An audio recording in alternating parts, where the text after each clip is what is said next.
7:37 de la mañana, Rafael, y hoy en Le Tengo el Remedio tenemos un tema muy interesante. Siempre se han dicho muchas cosas en torno a la anestesia. Muchas dudas, ¿no? Muchas dudas que tiene la gente. También. Y unos miedos terribles. Claro. Incluso dentro de los mitos está que uno pierde no sé cuántos años de vida mientras se anestesia, que cuántas anestesias aguanta uno por la vida. Entonces es por eso que en este espacio Le Tengo el Remedio, pues los especialistas son los que tienen la batuta, la información, la voz, y por eso le abrimos un espacio a esta hora de la mañana al médico anestesiólogo, el doctor Héctor Eduardo González Saavedra. Gracias por estar aquí con nosotros. Dina, Rafael, muy buenos días a todos los televidentes. Bueno, hablamos de los conceptos básicos para luego profundizar sobre de pronto esos miedos o dudas que tiene la ciudadanía. ¿Qué es la anestesia?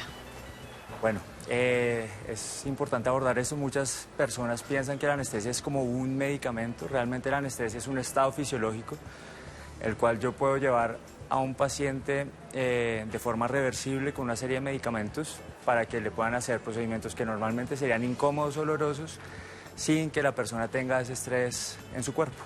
Y hay distintos tipos de anestesia, ¿no? Uno escucha que según el procedimiento entonces o es general o es local o... ¿Cuáles son esos tipos que existen de anestesia? Bueno, digamos que podríamos dividir esto en 4 tipos principales. La anestesia general, probablemente la más conocida. Como te mencionaba, es un estado en el cual administro medicamentos para que la persona esté inconsciente, inmóvil, sin dolor, sin recuerdos y con un control de la respuesta neurovegetativa frente a los estados. De esto podríamos sacar una rama que viene siendo como los procedimientos de pseudoanalgesia. Entonces hay muchos procedimientos diagnósticos o mínimamente invasivos que no requieren ese grado de profundidad, pero sí que el paciente esté ligeramente dormido y tranquilo, entonces eso podríamos catalogarlo como sedación. Y ya también podemos hablar de anestesia regional, poniendo medicamentos, bien sea en el neuroeje o alrededor de troncos nerviosos para dormir segmentos corporales, o anestesia local, para procedimientos más pequeños en el cual se infiltran zonas más pequeñas o discretas para hacer procedimientos, digamos, como en salas de urgencia, sutura de heridas o para procedimientos como las cordales, pequeños, ¿no? Por ejemplo. O para retirar dientes, correcto. ¿Por qué la gente le tiene tanto miedo, por ejemplo, a la sedación general?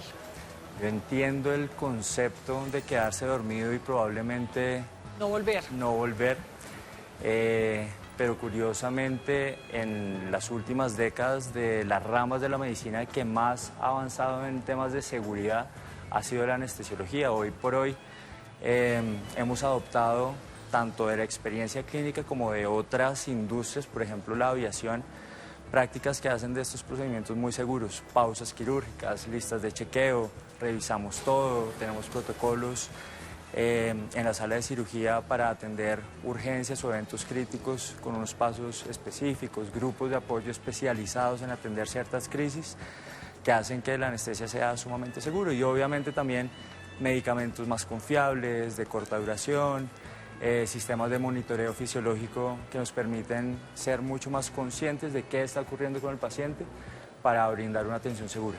Además, doctor, ustedes hacen un montón de pruebas antes de decir qué tipo de anestesia, cuánta cantidad de medicamento. Cuéntenos ese procedimiento previo que hacen a cuando ya se va a realizar la intervención. Ustedes, ¿qué es lo que revisan en el paciente y qué es lo que uno tiene que tener en cuenta antes de someterse a una anestesia? Rafael, pues, como bien dices, una de nuestras principales funciones es ser gestores del riesgo. Y la base de la atención en anestesiología viene siendo la consulta preanestésica. En esa consulta preanestésica nosotros tenemos que identificar qué factores de riesgo del paciente son modificables, cuáles no, y en esos que son susceptibles de ser modificados, tomar las medidas o dar las recomendaciones precisas para que el paciente llegue a su procedimiento quirúrgico en las mejores condiciones posibles. Eso quiere decir que ustedes con tratamiento podrían hacer que esa persona esté apta para una anestesia general. Claro, en situaciones selectivas lo ideal es que un paciente llegue bien nutrido, que no llegue anémico, que llegue con una función cardiorrespiratoria óptima para el procedimiento. ¿Quiénes no califican? Sí. Pues hay situaciones en las cuales todo el mundo califica, o sea, si estamos en un escenario de urgencias en el cual sí, o sea, hay que ir a cirugía para salvar la vida del paciente, pues claro, cualquier persona califica. Ahora, evidentemente el riesgo en estos pacientes normalmente es unos 5 o 6 veces más alto que el riesgo que podría tener un paciente en un procedimiento electivo. Ahora, ¿qué tipo de anestesia? Como te dije, esto es un estado. ¿Qué tipo de anestesia doy? ¿Qué medicamentos utilizo? cómo abordo el paciente, todo eso hace parte de un plan que se elabora durante la valoración preanestésica para darle la atención que el paciente necesita de forma segura. Doctor, usted habla de esos riesgos, pero entonces, ¿cuáles son esos grupos poblacionales que tienen ese mayor riesgo cuando se someten a la anestesia? ¿Son enfermedades crónicas, enfermedades de base? ¿Cuáles son esas personas más susceptibles o con mayor riesgo cuando se someten a la anestesia? Depende del escenario. Claramente, los pacientes que tienen antecedentes cerebrocardiovasculares, patologías no controladas, pacientes obesos, sobre todo en el escenario de cirugía ambulatoria, son pacientes que tienen un riesgo más elevado. Por ejemplo, para pacientes mayores, ¿hay alguna recomendación especial?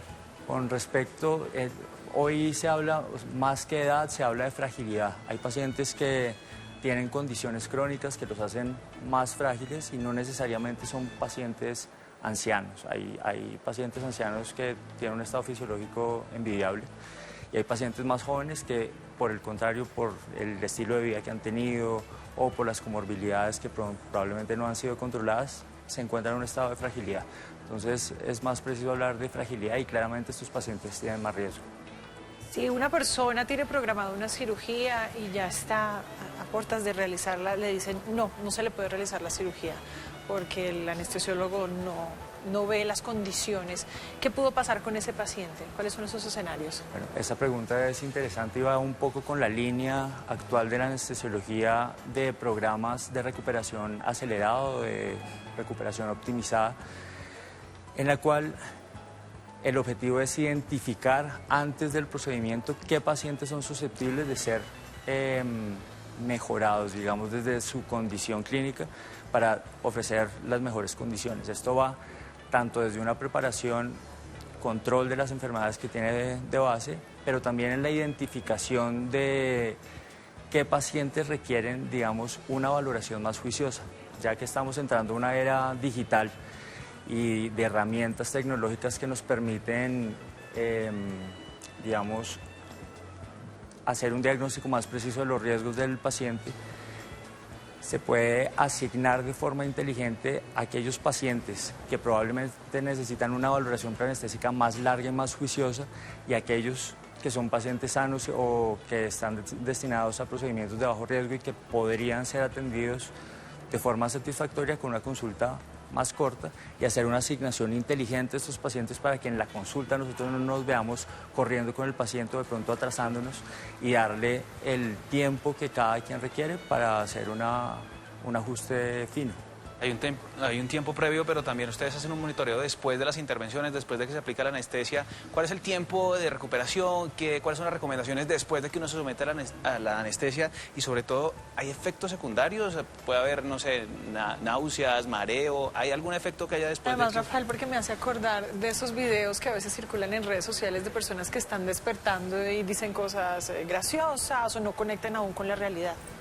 Bueno, los pacientes bajo anestesia van a estar monitorizados en todo momento, o sea, desde antes del ingreso se hace un monitoreo de los signos vitales, se verifica que la condición clínica no ha cambiado con respecto a lo que se identificó inicialmente en la evaluación preanestésica. Luego, durante el procedimiento, también monitorizamos todo su estado fisiológico de forma muy cercana y una vez sale el paciente pasa primero a una unidad de recuperación anestésica en el cual vigilamos cómo es esa transición de estar dormido o en una condición de anestesia a estar en condiciones para salir de ese ambiente hospitalario. Claramente hay complicaciones, algunas que se pueden presentar de forma aguda, otras en ese periodo de transición y se pueden presentar complicaciones relacionadas con lo que ocurrió en el acto quirúrgico hasta un mes después del procedimiento, o sea, el riesgo no termina con la cirugía. El día de la cirugía. Hay complicaciones que pueden estar relacionadas con lo que ocurrió, incluso hasta 30 días después del procedimiento. Hay algunas que son mucho más temidas y, digamos, de una urgencia diferente y que toca actuar inmediatamente. Y hay otras que son mucho más frecuentes, afortunadamente, pero que no revisten esa gravedad. Por ejemplo, tú mencionabas náuseas y vómitos, eso en la población general se puede presentar más o menos en 30%, 1 de cada 3. Más frecuentes mujeres y sobre todo si son no fumadoras o si han tenido antes episodios de náuseas y vómitos. Otro tipo de Eventos adversos que se pueden presentar y que son comunes es el temblor, no sé si alguna vez los han operado, Sí. pero salen con escalofríos, o el dolor no modulado después de la cirugía. Es, digamos que las complicaciones más frecuentes, pero tratables. Doctor, resolvamos el mito de si someterse a muchas anestesias durante la vida le resta vida a ese paciente o le genera alguna secuela que luego ya no es reversible. La gente Bueno. es muy renuente a entrar a la anestesia porque tiene muchas ideas preconcebidas y pues queremos saber con la ciencia en la mano si esto es cierto o no. Probablemente en el grupo donde más se debate qué efecto tiene el efecto repetido de las anestesias son en los niños menores de 3 años, y el cerebro todavía es un órgano inmaduro que todavía está formando nuevas No conexiones, deberían y los entrar en anestésicos tienen el potencial de generar muerte celular programada en algunas pues en estos cerebros inmaduros.